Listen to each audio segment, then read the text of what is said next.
Hi, everyone who's watching, and thank you for joining our weekly episode of Music Industry Talks. For those of you who don't know us, we're a nonprofit organization that helps support musicians. And today I'm here with Jonah. He's a keyboardist, pianist, composer, and session musician. Hi, Jonah. Hello, thanks for having me. How are you? Good. It's a beautiful day here in Minnesota. Great. You know, 42 and sunny. Are you getting to enjoy the sun a bit? Yeah. I was out and about today. Stopped by the studio to do a little bit of session work, and then running errands and so forth. And my cats are crazy right now, running around the house and wrestling with each other. So if you hear a commotion, That's what that is. Amazing. Yeah. So tell us a little bit about your career. I mean, you've been working as a keyboardist, composer, and session musician for the past 15, 20 years. Yeah.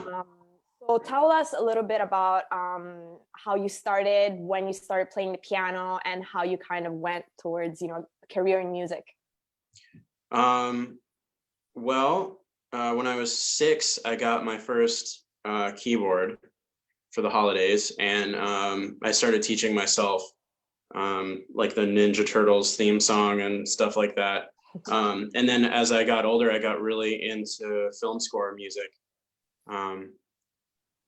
I consider myself 100% self-taught. I definitely had, like I was in music class in elementary school and stuff like that. And my teacher really inspired me more than anything else, because she could never get me to sit down and learn how to read music or anything, because I just didn't want to. I just wanted to play things by ear. So she gave up trying to teach me in a normal way right away and just kind of let me do my thing. So I played in my elementary school jazz band and at talent shows and things. You were playing jazz by ear?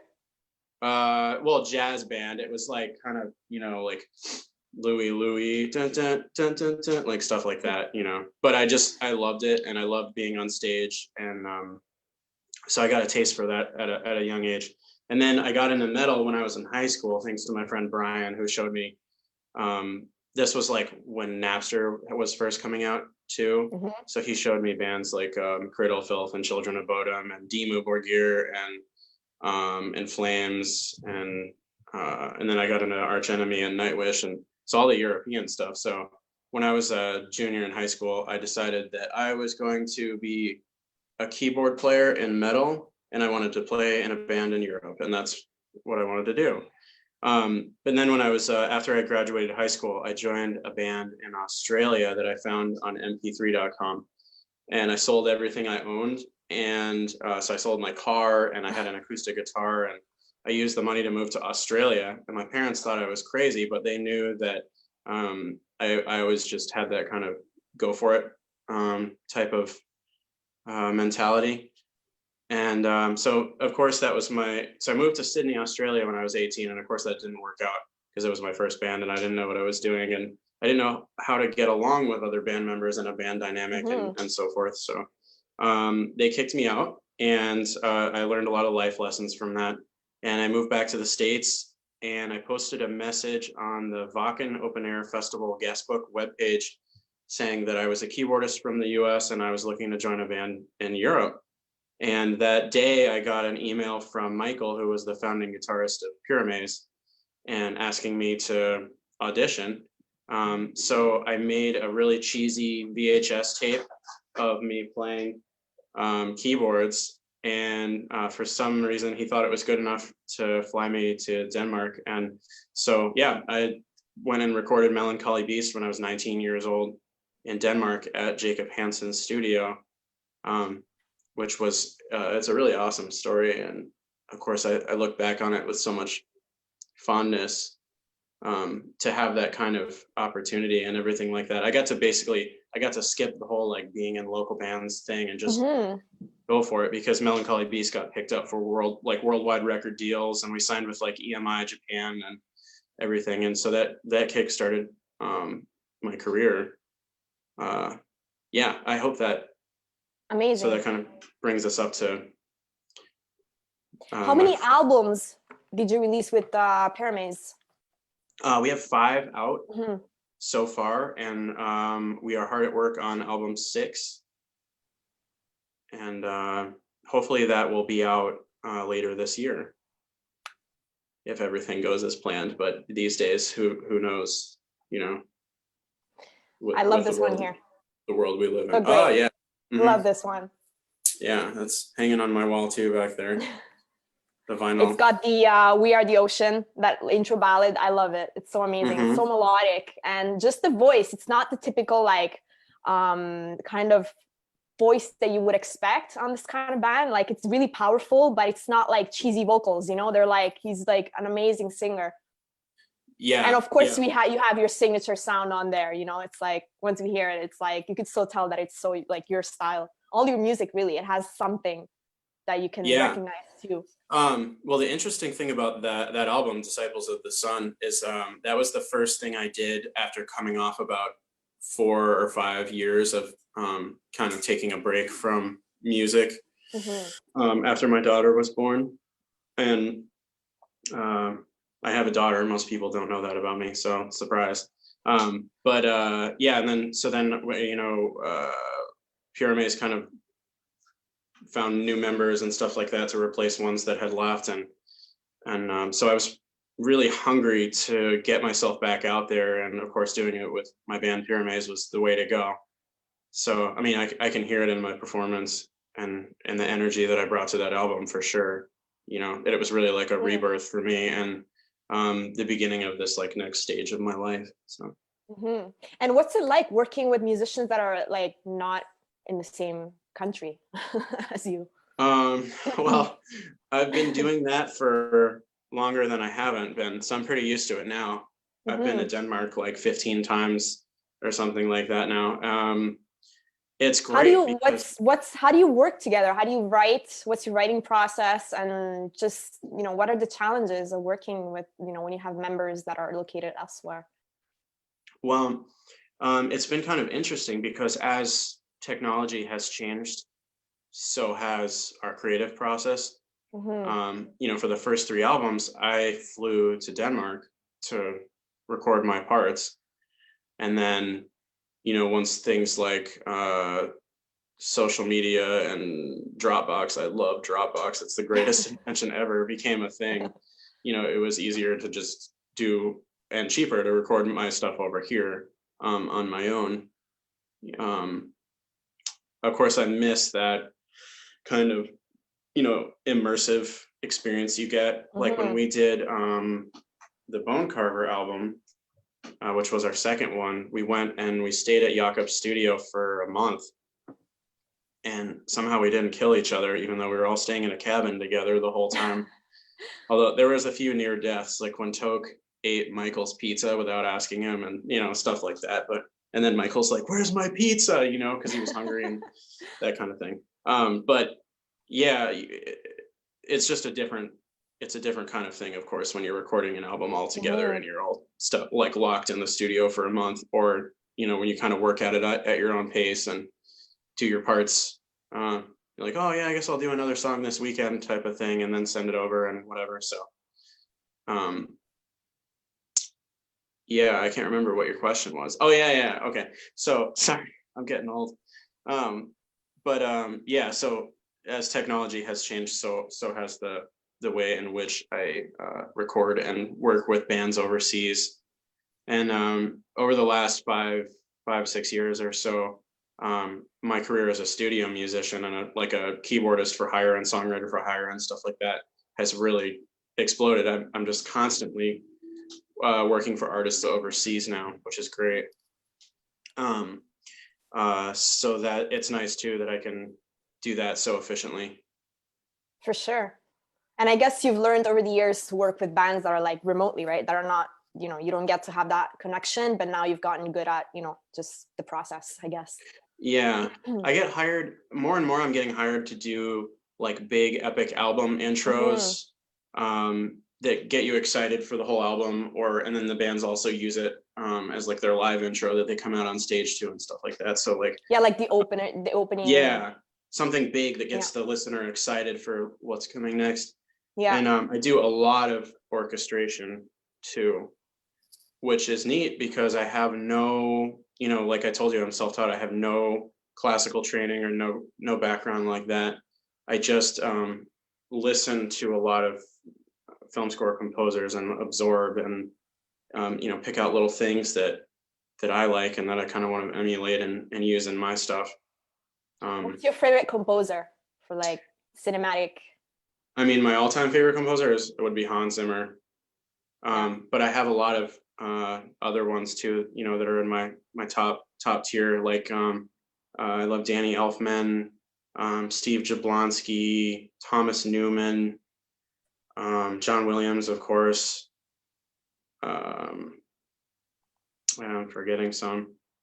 So yeah, I think those are all amazing. Yeah, those are amazing. Two Steps from Hell I really like too, even though they're not like film score composers. It's more like trailer music and stuff like that. But they're fantastic. Amazing. And tell us about this project here. Oh yeah. Barlow. Yeah. Well, Matt played with Pyramaze as a special guest at Prog Power USA in 2016. And after that, so we kind of like reconnected. He did the Immortal album with us in 2008.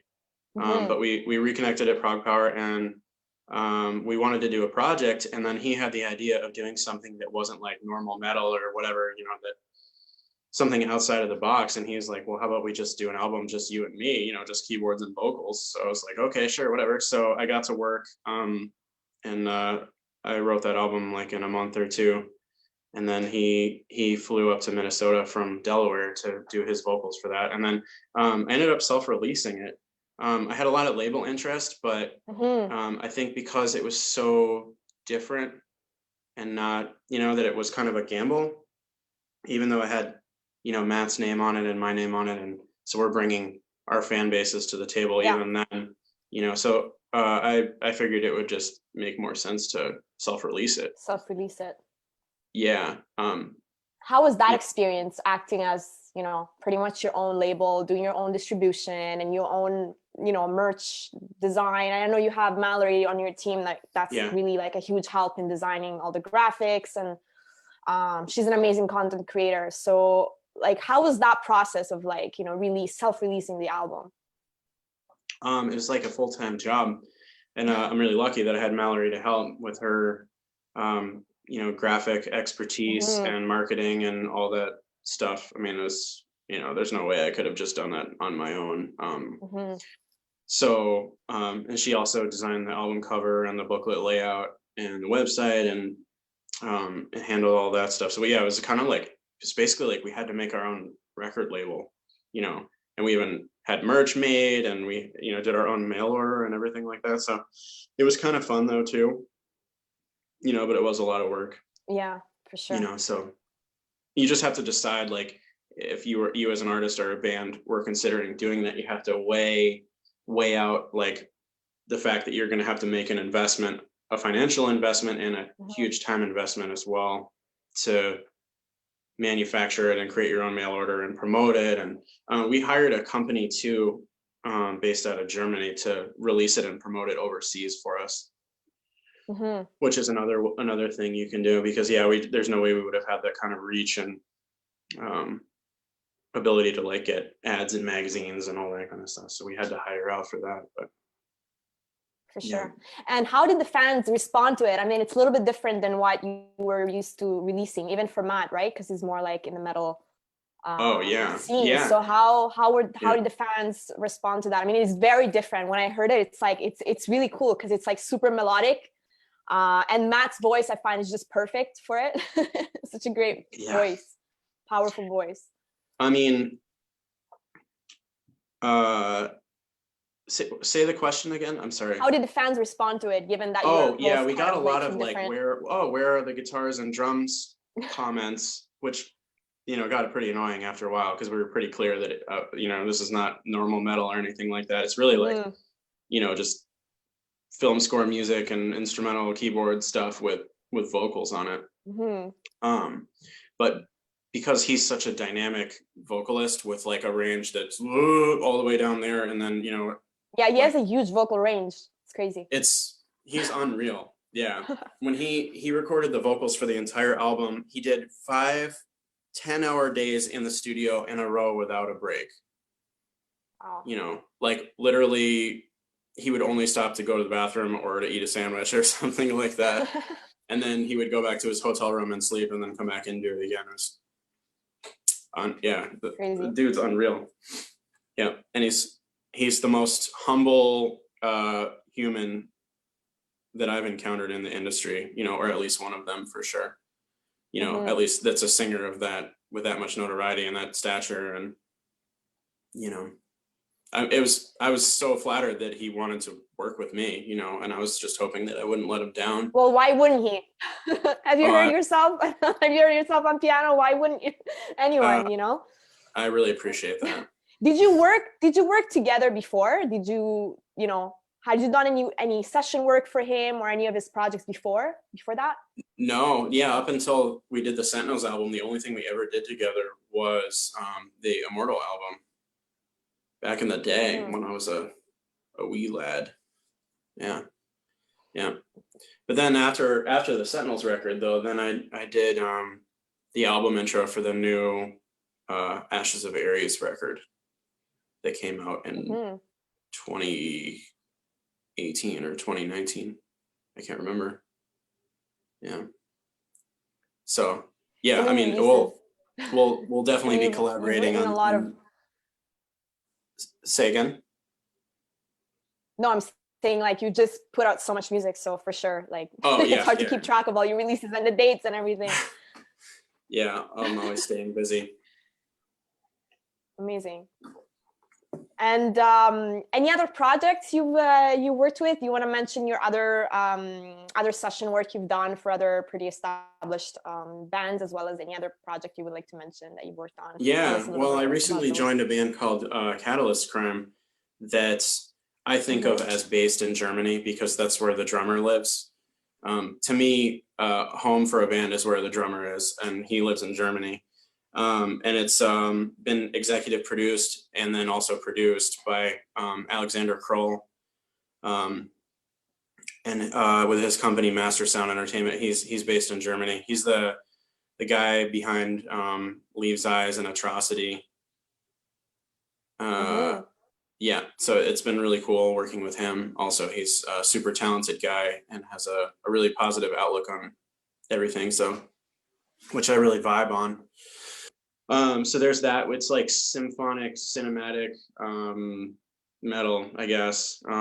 Super film score-ish, you know, because that's what I bring to the table, of course. And I've gotten to do a lot of songwriting for it, which I enjoy. I always feel like I'm trying to, you know, I was trying to prove myself no matter what it is that I'm doing. I want to be the best. I don't ever think that I am, but I want to be. And that kind of like drive keeps me going and causes me to always be improving. You know, and no, I'm sorry, go ahead. When bands hire you for sessions, do they often give you a lot of room to kind of do your thing, or do they give you a lot of direction? So what's it like working as a session musician? Do they always know exactly, you know, the vision they're going, or do they kind of let you do your thing and let you guide? It's mostly at this point they just let me do my thing because they know what to expect from me, which is great.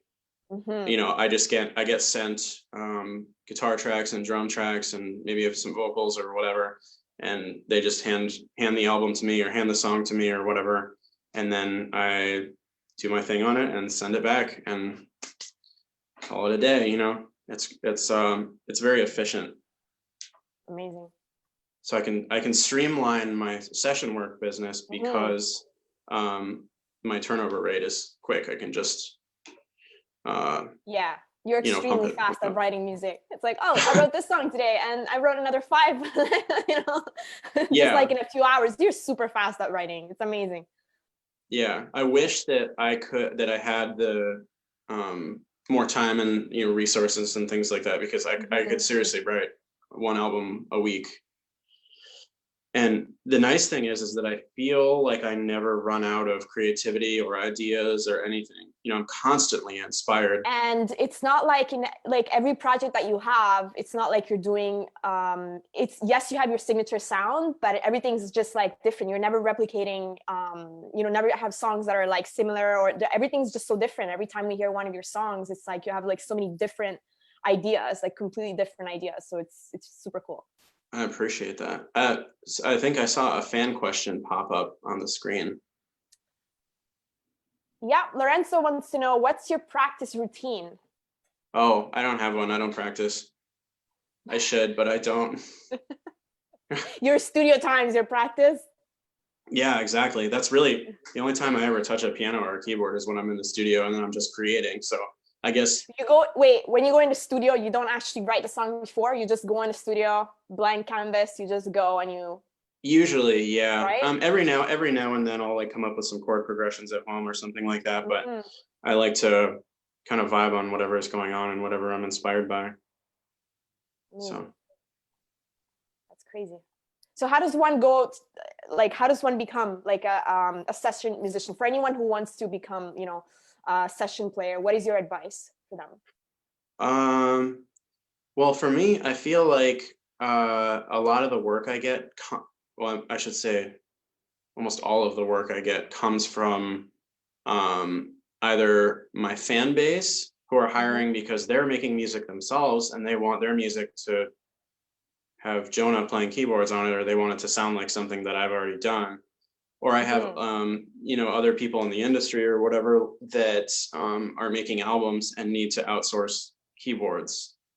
My favorite Jonah quote, and I posted this on my Facebook page one day, is that I said, bands that try to save money and do all the keyboards themselves sound like bands that always try to save money and do the keyboards themselves.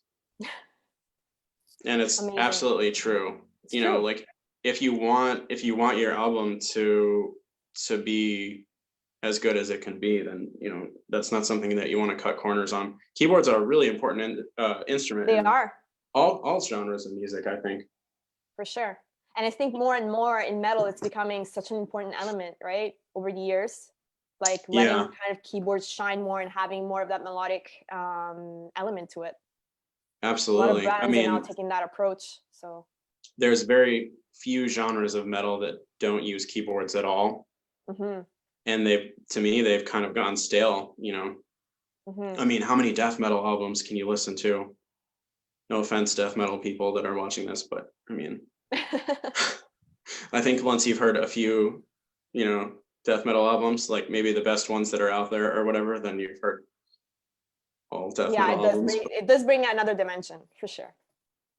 Yeah, there's some great death metal stuff out there, you know. But but back to what I was saying is that I think most genres of metal do use keyboards, you know, heavily.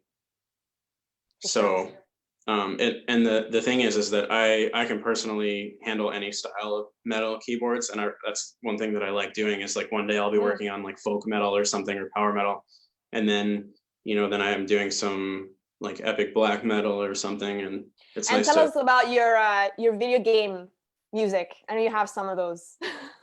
Oh yeah. I've done a few like indie video game soundtracks for a company in Germany. And I'm working on a new one right now that's like a ninja game, and it's like a side scroller, kind of like an old school one for Nintendo or whatever. But the soundtrack is really like, it's sort of like synthwave meets like really cheesy montage music that you might hear in like one of the Rocky movies or something. But yeah, that'll be cool. Hopefully that'll come out this year. It might come out on Nintendo Switch or something like that, or I don't know that much about it. So, awesome. But yeah, that's different. It is. Yes, it's really cool to you know, sort of tap into that part of my childhood and be inspired by stuff that I was into when I was a kid, you know. For sure. And so what does bored Jonah do on a regular basis, like during quarantine? Right now, you know, we've been living this really difficult situation. So what's your routine been like? You're writing and, just like trying to fit your studio time with, your life and balance everything and not go crazy because of the restrictions that are happening. I feel like I'm actually busier now than I was in the before times, because I think that other people are bored and using this time to be creative. And so I keep getting work thrown at me all the time, which is great. Do you find the musicians are writing, bands are writing more music right now? Yeah. Oh, yeah. Yeah. I mean, the smart ones are, because why waste this time, sitting around and watching TV or something like that when you could, write a bunch of albums and knock them down. And then so that way when this thing ends, which it will soon, I know that, because, with lows, there has to be highs. Then you're really like prepping yourself to be launched and be successful, and you don't have to be locked in the studio. Then you could be out touring or something. Did you have any tour dates scheduled with any of your projects that you had to cancel or postpone? Yeah, I was supposed to tour Norway with Pyramaze last month, and that got postponed till August, which was a bummer. But I don't know. I think I'd rather be in Norway in August than in March anyway, because the weather will probably be better. So glass half full, For sure. And do you have any advice for bands that right now, are home and, hopefully a lot of them have their, studio set up to be able to record, but marketing wise, what they can be doing right now to promote their music, or, just creativity wise, how to stay motivated and continue to write music? Well, I have a lot of advice. I would say create, be inspired, stay positive. And now is a great time to reach people on the internet, because so many people are just home and looking for something to do. And people want to support the arts. People want to support music because it's so important. And that's I think the best part of humanity is music. And I think a lot of people know that. So it's, reach out to your fans and, play live on your Facebook pages. And I've done that actually a few times over the last bunch of weeks, which has been great. Just like playing piano for. I saw you did one video where you actually showed your studio session. Like you actually showed people you were actually writing a song in your video, right? Like your studio session. Yeah, cool. The stream was about 3 hours and 15 minutes long. And I, from start to finish, composed an entire piece of music for a project that I'm doing with Bill Hudson and Anthony Hyamalan. I don't know if I'm saying his last name right, but he's a cool guy. He used to he was the vocalist for Night Rage and Armageddon. And then everybody knows Bill, of course, from Trans-Siberian Orchestra and his band NorthTale. So yeah, we've been working on a project for fun, and I don't know if it'll go anywhere or whatever, but it's been cool to work on, that's for sure. Yeah. That's amazing. And in terms of how the industry will evolve from this, what's your take on that? Well, I think that a lot of bands are going through financial turmoil, and and things really suck right now. But at the same time, I think about it like it's going to clear the way for some new bands to maybe have a chance that wouldn't otherwise. And it's kind of like, I don't mean this in like a nihilistic way or anything like that, but it's kind of like a forest fire. Like in a forest, you have to have forest fires so that it clears out the debris and and that new life can grow. So maybe something like this is like a forest fire. I don't know. I like that. I like that theory. And I really mean that in a positive way, of course. I don't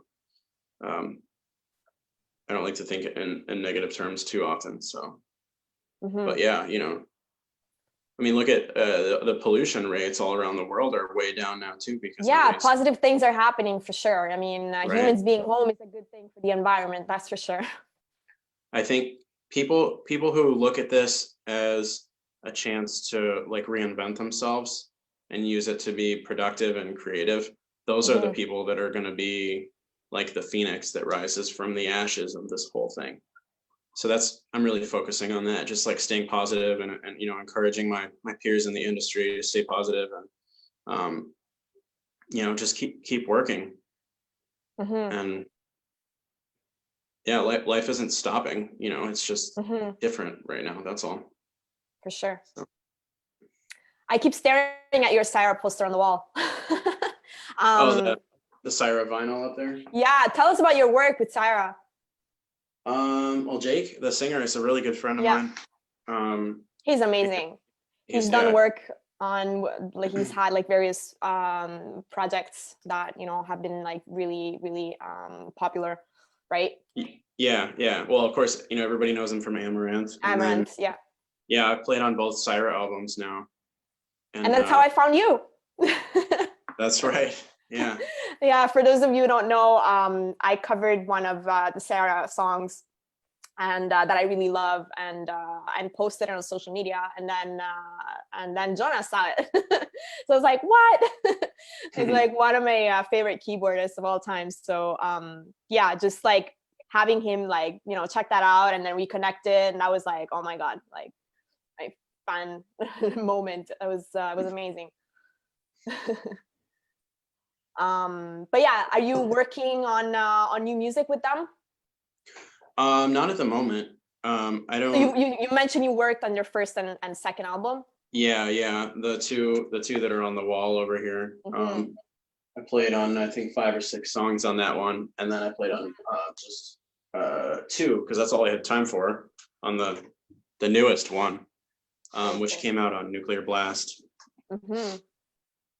in November. So the first one came out on Universal, which was cool. That was my first major label release that I ever played on. For sure. And also Jesper, Jesper Stromblad plays guitars for Sara, and he's like a childhood hero of mine. So he's another one of my childhood heroes that I got to work with. What's that like when you actually get to play with, you know, artists that you've looked up to, you know, your whole life, and or that you're a big fan of, and like getting to share that with them? I mean, of course, it's, you know, it's surreal. It's you know, I wish that I could go back in time and tell high school Jonah that, you know, because I used to just like, I had the like 3 or 4 In Flames albums, and I would carry them everywhere with me. Like, I wouldn't leave my house without them. My friends would like be like, "What's wrong with you, dude?" And I'm like, "I'm just obsessed with this band. You don't understand." Like the Colony album and Horacle and Clayman and the Jester Race. And so I always carried them around, and then I would always be in my friend's car, and I'm like, okay, this is what we're listening to. Or if we're just hanging out at whoever's house, then we're listening to one of these In Flames albums, you know. So Jesper was always one of my favorite guitar players, of course. So yeah, I mean, there's a few like really special moments on those 2 albums for me where like you can very clearly hear that it's like my piano work and then Jesper's guitar playing, and I'm getting emotional right now just thinking about it. It's really cool. Yeah. Amazing. He's a really gifted musician and a great guy too. Yeah. So it's amazing when you find those gems in the industry that are like, you would think, you know, these people must be, you know, they must have like an attitude, and then you find out that they're these amazing, really cool, nice people to work with. Yeah. Well, I don't think they're like they're rock stars really that much anymore. It's kind of, you know, that sort of like unobtainable kind of rock star thing that used to happen. I think that died with social media, because now everybody is so accessible. You know what I mean? Yeah. I mean, like right now, people on the internet are just, this is like my dining room and my music room and stuff like that. People are just like looking into my house, you know, and that's not something that you would have had back in the day, you know. And people could just like look on my Facebook page and see what I'm up to, and you know, all that. For sure. So times have changed. And people's humanity is more exposed. So someone asked a question.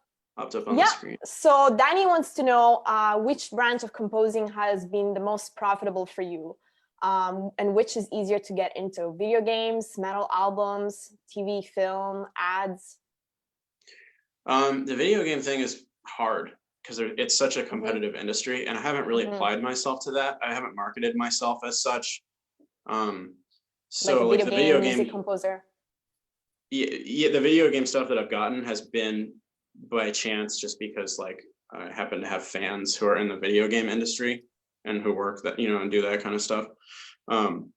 So for me, it's just doing the metal album composition stuff, the orchestration, and I do that more than anything. And that's kind of been my business. That's been streamlined and all that. I just do a lot of that. But I hope as I get older, which unfortunately I am getting older, that I can do more stuff like film composing and video game composing and stuff like that, because I do think that I have a knack for it. So so I think someone asked another question. Yeah, Sam wants to know, how was it working with Maude Barlow on the Immortal album? That album is one of my favorite of all time. Yeah, mine too. It was awesome because Iced Earth was another band that I loved in high school, and so I was a really a big fan of Matt. And then so when I was doing my keyboard parts, I did my keyboard parts before the vocals were laid down on that album, and so I had his voice in mind the whole time. Like how can I support everything that he does and make it special and different, and make it not, we don't want to sound like Iced Earth or whatever. We want to sound like Pyramaze. And so working with his voice was really cool because it's so powerful and so dynamic. I still don't think he's human, even though he's like the nicest guy ever. And he's like really like a dad that you'd like have a barbecue with in the backyard, kind of dude. And he tells dad jokes too, which I do also. And perfect. We're all just dads now, so very cool. Jonah, do you want to play a song for us? Sure. I can do that. If you all want to suffer through it.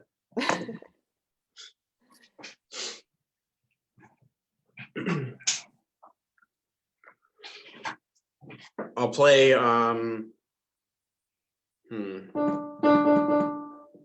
So how's the sound there? Is that okay? Yep. Okay, you can be looking at my forehead for a minute here. Yep. Okay.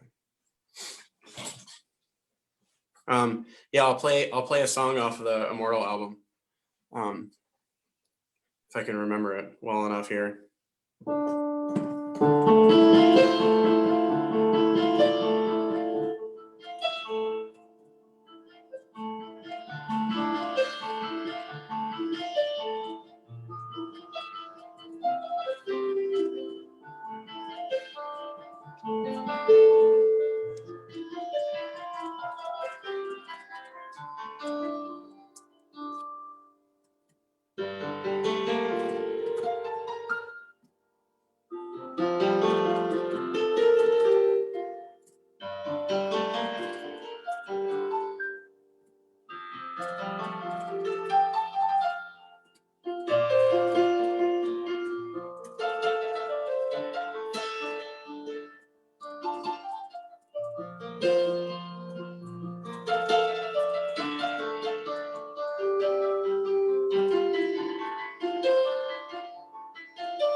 Love it.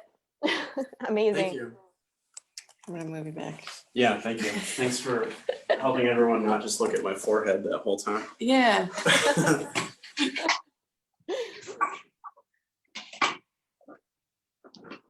Amazing.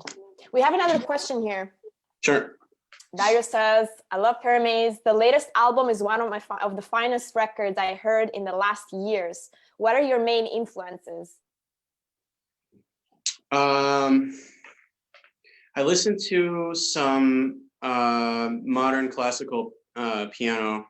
One of my biggest musical influences is a piano player named George Winston. When I was a baby, my parents would play his cassette tapes for me to put me to sleep, and I still listen to him all the time. I can't recommend him enough. He had an album that came out in 1982 called December. Yeah, which is just a classic. I still listen to it all the time. I just love it. And then I also grew up listening to like some instrumental new age music, like Yanni, if anyone's familiar with that. Just very emotional, like melody driven stuff, which you can hear in everything I do, of course. And I like Enya a lot. I grew up with Enya. And then a lot of film composers, Hans Zimmer, John Williams, Danny Elfman, Steve Jablonsky, Thomas Newman. I love Thomas Newman. He has such a unique sound. I don't really listen to as much metal anymore as I used to. Every now and then I do, just to like stay in touch with what's going on. There hasn't been a lot of new bands that I've gotten super into. But there's definitely, like, anytime Soilwork comes out with a new album, then I'm all over that for sure. And I really like synthwave music too. That's something I've gotten into over the last like 3 years. Like Scandroid and Fury Weekend, and I love the 80s synth stuff. You know, that sort of new revival of that.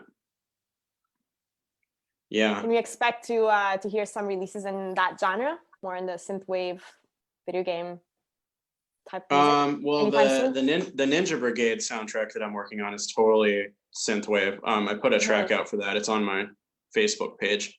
And the image on the YouTube video is a painting of me fighting a werewolf. So it's pretty fun. I've always wanted to fight a werewolf, you know. There you go. Yeah.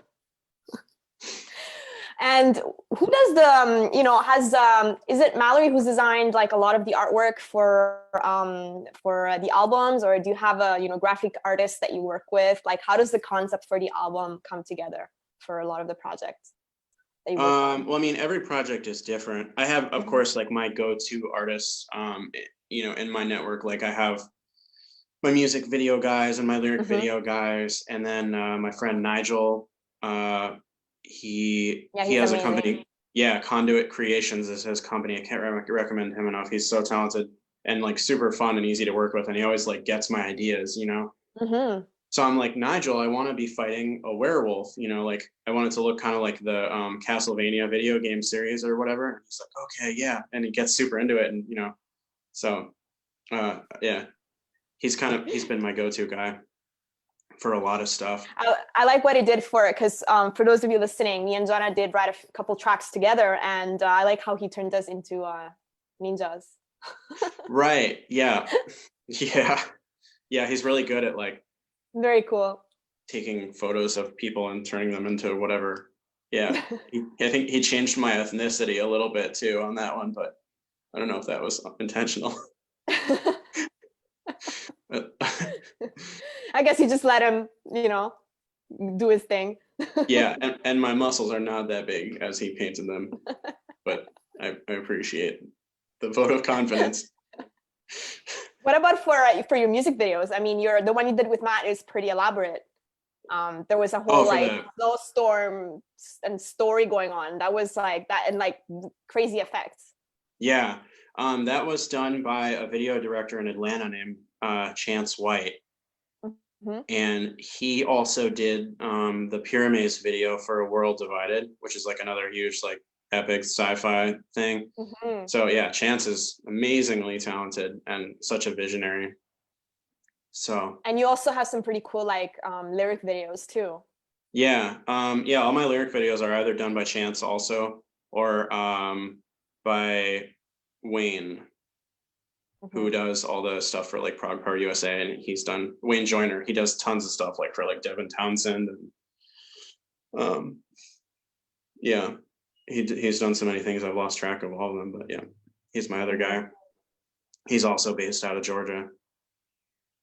You have a whole team that you work with, you know, people that you trust. Yeah. You have an amazing producer. I mean, recording engineer also. I think what advice can you share for people that are, you know, trying to get, you know, the right team together to work with? Make friends with talented people that are also trustworthy and in the business for the right reasons. Yeah. Has it been hard for you, or has it been easy to find these people? Yeah, no, I've never had any problems. It's the metal world especially is so like closely knit. Like everybody knows everybody, and so that. Do you find it's a close community? Do you find that, you know, artists kind of help each other a lot? There's a lot of you know, teamwork going on, or do you think that it's you know, what's the metal community like?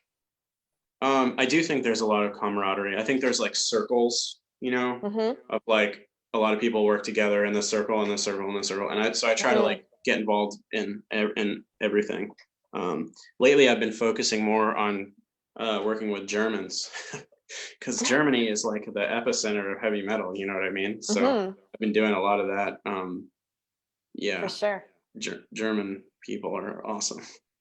Where do they find you, or you find them? Yeah, they find me, I guess. Yeah. Very cool. So it's I really do. I have a unique sound. I think that's the thing that I have the most going for me. It's just that I have a very like, you know, it always sounds like Jonah no matter what. Yeah, your signature sound for sure. You know, if people want that, then they know where to find it. Awesome. And where can people listen to your music, buy merch, support you? Are you doing any more, you know, live stream shows where, you know, I saw that you were, people could make donations through that. So yeah. where can people find you? I love doing live performances on my Facebook page, because I set up like a virtual tip bucket, and it makes me think of like the subway performers in New York City. You know, they just like put a bucket down and then they just jam and play their thing, and it's so that's always really appreciated, even if you just watch, you know, and listen and let me be a part of your day. Otherwise, you can go to JonahWeingarten.com. I believe there's links there to buy merch. I can't remember, but all my stuff is there, and it's a good way to stay updated with what I'm doing, other than my Facebook page, of course. And then if you want Pyramaze merch, you should go to merchbooth.net. They have tons of like shirts and hoodies and stickers. You also had some really cool, some really interesting merch for Sentinels. Like you had these like dragon-shaped glasses. Like what did you have for merch?